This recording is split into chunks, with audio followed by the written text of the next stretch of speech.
Hello बच्चों, आइए प्रश्न को देखते हैं। प्रश्न दिया गया हमें वर्ग का एक विकर्ण 2x प्लस में y बराबर 6 के अनुदिश है तथा वर्ग का एक शीर्ष 4 और 3 है, तो दूसरे विकर्ण का समीकरण ज्ञात कीजिए। बच्चों, इस प्रश्न की जो हमारी मुख्य अवधारणा है वो क्या बनती है? मुख्य अवधारणा।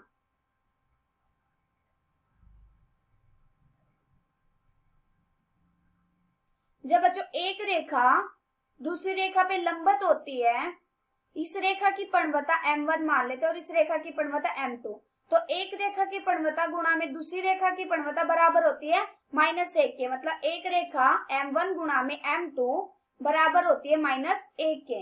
अभी देखो हमें क्या दे रखा है, हमें एक वर्ग दे रखा है।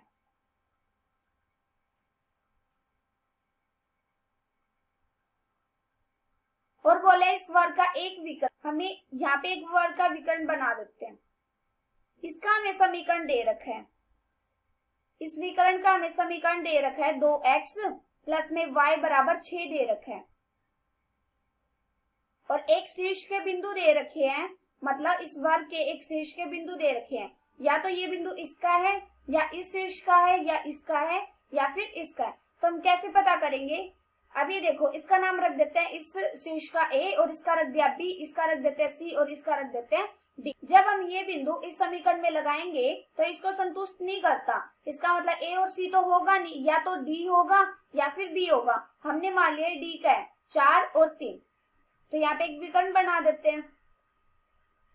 हमें इस विकर्ण का समीकरण ज्ञात करना है, तो हम कैसे करेंगे? हमें ये जो समीकरण दे रखा है ना, इससे हम क्या निकाल देंगे? इसकी परिवृत्ता निकाल देंगे। इससे पहले ये देखो, हमें दूसरे विकर्ण का समीकरण ज्ञात करना है, तो हम मान लेते हैं इसका जो हमारे समीकरण का व्यापक रूप होता है वो क्या होता है? y बराबर mx प्लस में c। हम इसकी मदद से इसका क्या निकाल देंगे? दूसरे विकर्ण का समीकरण ज्ञात कर देंगे। इसको देख के हमें क्या पता चल रहा है? इसको देख के हमें पता चल रहा है कि इसके लिए हमें किस किस की जरूरत पड़ेगी। एक तो हमें पड़ेगी परिवृत्ता की जरूरत, एक हमें पड़ेगी c की। तो हम कैसे निकालेंगे? हम इस विकर्ण का नाम रख देते हैं, इसकी परिवृत्ता मान लेते हैं m1 और इस विकर्ण की परिवृत्ता मान लेते हैं m2। तो हम क्या करेंगे? ये देखो, हम जानते हैं जो हमारा वर्ग होता है उसका एक विकर्ण दूसरे विकर्ण को क्या करता है? 90 डिग्री पे काटता है। मतलब ये भी 90 डिग्री, यहाँ से भी 90 डिग्री होगा और यहाँ से भी 90 डिग्री होगा। और हम जानते हैं जब एक रेखा दूसरी रेखा पे लंबवत होती है, मतलब 90 डिग्री बनाती है, तो क्या होती है? उसकी एक रेखा की परिवृत्ता गुणा में दूसरी रेखा की परिवृत्ता बराबर होती है -1 के। तो हम यहाँ से क्या करेंगे? दूसरी रेखा की परिवृत्ता निकाल देंगे। पहले हम क्या करेंगे? इस समीकरण से m1 निकाल लेंगे। हमने इस रेखा की परिवृत्ता m1 मानी है ना, फिर हम क्या करेंगे?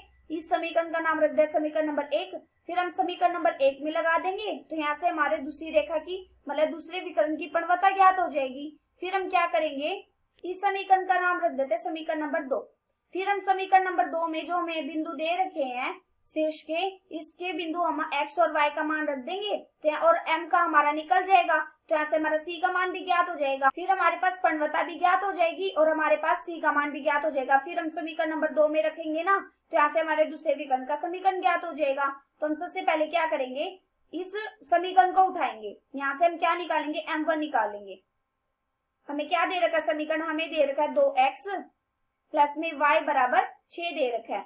हम यहाँ से y का मान निकालते हैं, तो y का मान कितना आएगा? y बराबर -2x प्लस में 6।